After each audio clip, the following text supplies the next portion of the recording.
What's up everyone, welcome back to ARTV. My name is John and I was born in the right generation. I know that might contradict some statements that I've probably made in the past where I just get bitter and say, oh well, we're too inundated with technology and I wish things were like the 80s and things were simpler. And I do feel that way in many ways, but also I would not trade being a 90s kid for the world. Look at the shirt that I'm wearing. Look at what I'm about to talk about today. Now, I've expanded 7 on Sunday because normally this is a 7-topic countdown series, but today I couldn't just leave it at 7. I had to do a full-on top 10 favorite cartoon theme songs from my childhood. Every entry that you're going to see today is from my personal childhood, shows that I watched and theme songs that I loved and still hold up to this day. These, of course, are just my opinions and my picks, so please don't be saying, where is this? Because it's literally my childhood favorites, so how could you know what I either did or did not see back then? Also, everything here today is from a cartoon. No live action series will be present. These are my top 10 favorite childhood cartoon intros, so without further ado, let's get into it. This is going to be a fun nostalgic video for me, and I hope you guys come along for the ride and enjoy yourselves as well. Drop a like on the video, and here is number 10.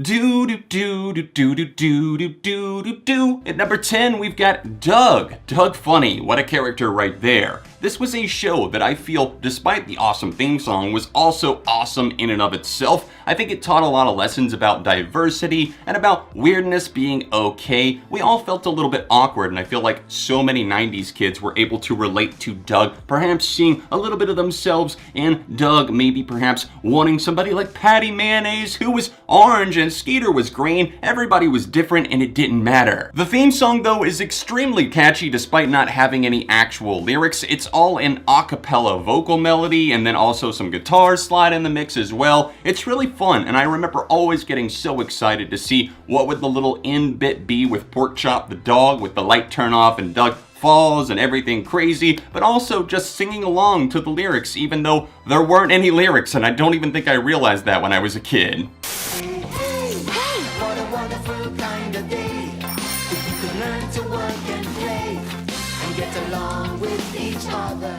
Weekday afternoons as a child, you could always find me tuning into Arthur, a long-running series on PBS, the public broadcast system. This is something that was made educational for kids, but also entertaining. And I really do like this one as well. It showed a wide range of animals, everything from Francine the hippopotamus to Arthur and DW and his family, the Aardvarks. And this little opening theme tune, it's so bright and positive. It has a reggae feeling to it. And with this little video that I'm making today, this countdown, I didn't want to lean too heavily into talking about the artists themselves because as a child, I didn't know. I'll obviously have the credits in the description down below, but this is something, as weird as it sounds, I almost don't want to look into. I don't want to know unless I already know, because it's just a special thing to me where I don't know every detail. It's a bit ambiguous, and in this day and age where we have everything at our fingertips, just let me have this one. Arthur was extremely positive and upbeat though. I loved the way that everything was done and obviously the animation there, but the song itself is what we're focusing on, and it is extremely catchy. And I say, hey, what a wonderful time today where we can learn to laugh and play. It's a melody that even if you haven't heard it in a very long time, most people, if you ever watch the show, you can instantly start singing it back. With a superpowered mind, a mechanical canine, he rescues the day from sure destruction. This is the theme song. Go Jimmy Neutron. The Adventures of Jimmy Neutron, Boy Genius from Nickelodeon comes in at number 8. This is a very subdued theme song, and in fact, it's kind of quiet and maybe not catchy in the traditional sense, but it really does hook you on the show. Now, what a lot of kids' cartoons do is kind of explain everything in the intro every time because they're children, they need the premise, they need to be reminded. But with Jimmy Neutron, I feel that it actually is applicable, and to actually make a good song, they used a lot of elements from it, but it's something that just kind of hits the nose on the head with the fact that this show was pretty sarcastic. There were so many funny characters like Carl Weezer and his llama loving, and obviously Jimmy himself getting into so many shenanigans. It's a perfect representation, and it's something that always had me smiling as a kid. Someday I'll eat that darn canary, and then I'll be happy, yes sirree. But Hector thinks you should be wary. Sylvester and Tweety, mystery. This is an underrated pick at number 7, Sylvester and Tweety Mysteries, which you probably remember from either syndication from Cartoon Network or Kids' WB. And Sylvester and Tweety always go way back to Looney Tunes, of course, that's the roots, but they brought in Granny, the character also from Looney Tunes, and they put them all together in one show to actually solve murders. Murders? Murders? Did I just say murders? Oh my god, no, I meant mysteries. They solved mysteries. I don't think they solved murders. Was there some sort of subliminal messaging and brainwashing going on there? Well, now that we've derailed a bit, I guess let's get back on track and talk about Sylvester and Tweety Mysteries. Obviously, the cat and the bird, alongside Granny and Hector the dog, went out to solve mysteries, and it was a very fun show. Obviously, the dynamic between Sylvester and Tweety is that Sylvester always wants to eat the bird, and that's referenced in the title sequence, but I love the fact that it kind of harkens back to an older style of music, something that sounds like it could have come out of the 50s. Maybe vaudeville meets a little bit of other classical stylings and also a more modern tempo. It does feel appropriate for a Looney Tunes universe cartoon, and it really is catchy. It's a great song, and it really doesn't get enough love. Get up and raise your hat. She's a spellbound acrobat. So have you seen her? She's the greatest.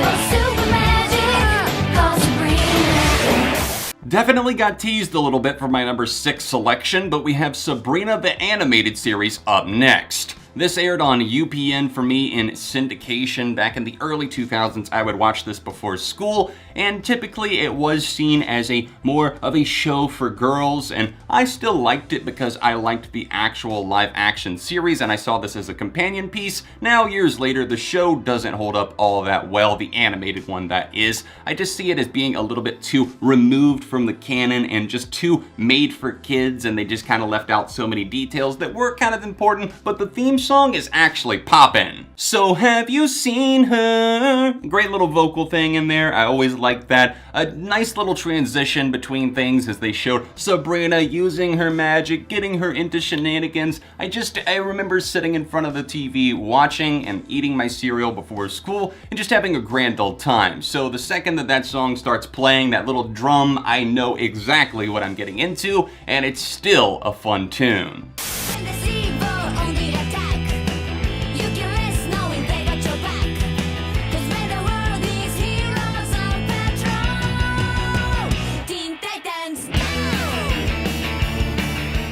Number 5, the original Teen Titans theme song. Not Teen Titans Go, nothing necessarily against it, I've just never actually personally seen it, so I can't speak to its quality. When the Teen Titans assembled inside their tower and went out to fight crime, but also occasionally got comedic, but not as comedic as I hear the new series is, it was just so much fun and entertaining to watch these superheroes battle it out, except they were younger, so I could relate more because I was in my very early teenage years or else in my preteen years. I was also starting to get into music and I was very impressionable there. And I feel like the score here, the theme tune, it brings this kind of chipper, upbeat, power fight song and something that's like power pop meets alternative. There's guitars, there's synthesizers, and there's also really catchy vocals. I like the way that they translated everything, brought it to this cartoon, and then of course, the Teen Titans Go! Where do you think the follow-up series got its name from? Doesn't matter where or when there's trouble, if you just call my name.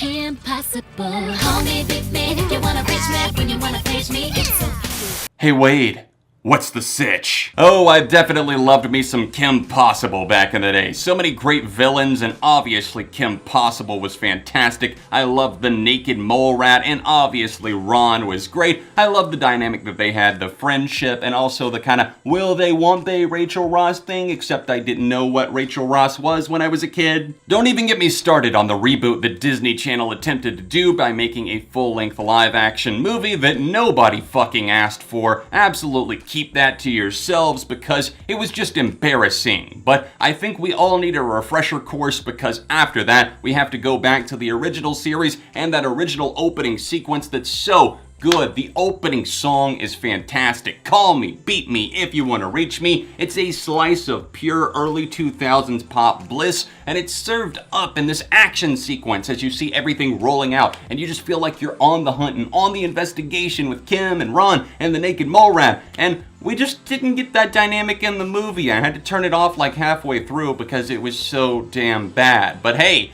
we'll always have this, so please just stop remaking things and ruining people's childhoods.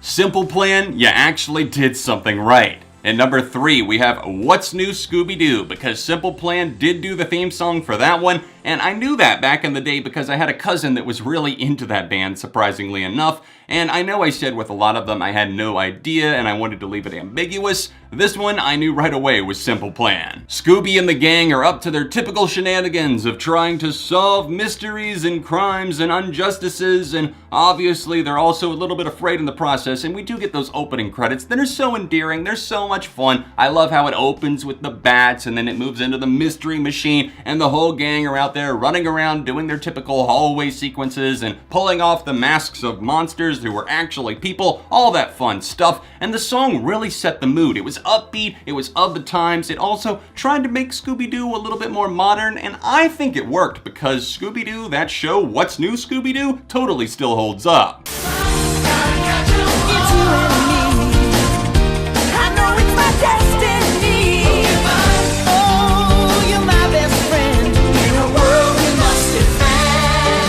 My childhood was made incredible by shows like Pokemon, especially the first few seasons, and that opening theme that just hit me. I wanted to sing it over and over again. In fact, I have sung it so many times, so many places. I've even showed the video before of me actually dancing and singing. There's a home video where I basically forced my dad to get out the camera and say, hey, I want to dance to this song and try to sing along, and I'm like 7 years old. It's cute.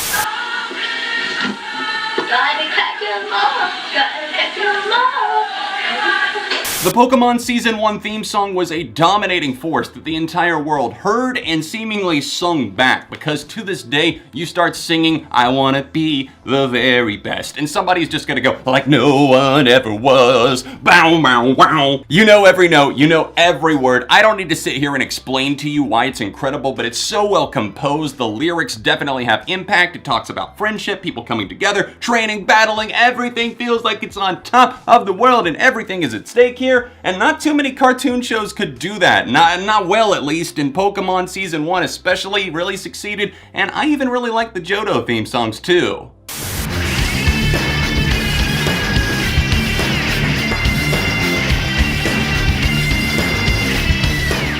I'm not sure a ton of you would have seen my number 1 selection coming, but it is the Batman Beyond theme song as composed by Static X. They're a band, and I actually recognized them years later by playing Need for Speed Underground. They had a song called The Only, which I correlated back to the fact that I had seen Static X credited in the obvious rolling credits after an episode of Batman Beyond, and I was like, huh, that's awesome. Batman Beyond is an incredibly dark show in so many ways. It sees Batman giving up after he pulls a gun on someone in the year 2019, fun fact. But then it fast forwards 20 years later after Gotham has become a neo-Gotham and everything has changed, and Batman calls upon a high schooler, Terry, who stumbles into his life and he becomes the new Batman, and he takes on all of these new tasks. There were so many dark themes in there, greed, all of these other things like corruption roll in the title sequence, and we hear this dark rumbling electronic sequence to start, and then the big drums and the animation. I love how it goes perfectly with everything that's going on. The movements, it does feel cartoony, but it also feels very serious, and we see so many dark images in front of our eyes, and I'm surprised it got past the kids show censors, but I'm so glad I was able to watch all of these episodes in real time on Kids' WB,